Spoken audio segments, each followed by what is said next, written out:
তোমার মা বলছে তুই আজকে ঘরে, তোর খবর আছে। তোমার বয়স তখন মাত্র 11 বছর বা 12 বছর।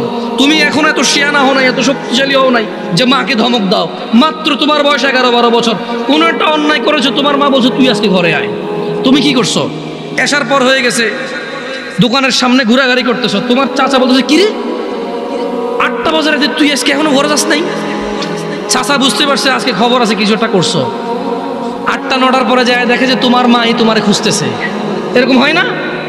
তোমার মায় তোমারে খুঁজতেছে যে আমগো আব্দুর রহিমের দেখছেন নিও কিল্লাই, আরে এত কছিলাম আজকে ঘরে এলাতে, ওনাটা তো আমার জীবনটা শেষ করে দিচ্ছে, এই সেই হ্যান তুমি যা যা করছো বলছে।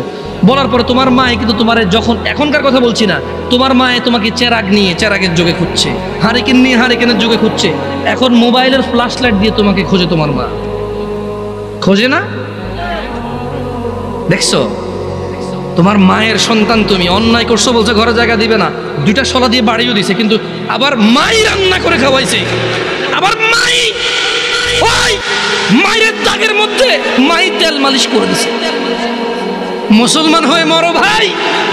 এই যে আগুনে জলে যদি পুড়ে আল্লাহ ছাই করে দেয়, ওটাকে আল্লাহ আবার জীবনের নদীতে ধুয়ে পবিত্র করে জান্নাতে ঢুকাই দেবে।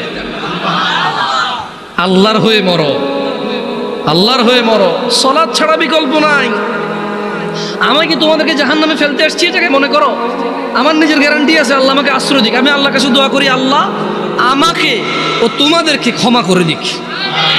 আমাকে আমার যত গুনাহ আছে, তোমাকে তোমার যত গুনাহ আছে, আমার মতো করে আমার যে যে গুনাহগুলো আছে, তোমার মতো করে তোমার যা যা গুনাহ আছে, আল্লাহ সবগুলো মাফ করে দিক। আমি দোয়া করি। আমি তো তোমাকে এখানে জাহান্নামের ভয়, মানে জাহান্নামে তোমাকে জাহান্নামী বলতে আমি আসিনি, আমার কাজ না এটা। আমি শুধু তোমাকে এতটুকু বলতে, আজকে আমি মাহফিল আসতাম না, ওয়াল্লাহি এটা 4 দিন আগের মাহফিল। কয়দিন আগের মাহফিল? 4 থেকে 5 দিন আগে কনফার্ম হয়েছে যে এখানে আসবো। আমি ওনাদের শর্ত দিছি যে ভাই রবিবার আমি বলছি যে দেখেন শুক্রবারের মধ্যে যদি হয় ওকে, নাহলে আমি পারবো না আসতে। আমি এখন বাড়িতে আছি, আমি আসতে পারবো, আদারওয়াইজ আমি পারবো না, ব্যস্ত হয়ে যাবো। তা আমি 4 দিন 5 দিন আগে মাহফিল নিয়ে এখানে আসতাম না। আমি আসছি কেন জানো? আমি কল্পনা করে রেখেছিলাম যেটা নোয়াখালী ওয়াজ।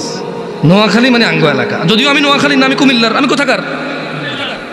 আমি ভেবে নিয়েছি যে নোয়াখালী মানে আড়া। ইয়ানের ভাষা বুঝি, ওদের কথা আমাদের মতো, ওদের চালচলন আমাদের মতো, ওদের রীতি রেওয়াজ প্রায় কিছু পার্থক্য আছে, বাকি প্রায় আমাদের মতো। ওরা যে পথে ঢাকা যায়, আমরা সেই পথে ঢাকা যাই। বহু আত্মীয়তাও আছে এদিক সেদিক আমাদের, নাঙ্গলকোটের সাথে এদিকে। আমি চিন্তা করছি যাচ্ছি আমি যাবো ওয়াজ গিয়ে আমার ছোট ভাইগুলার আমি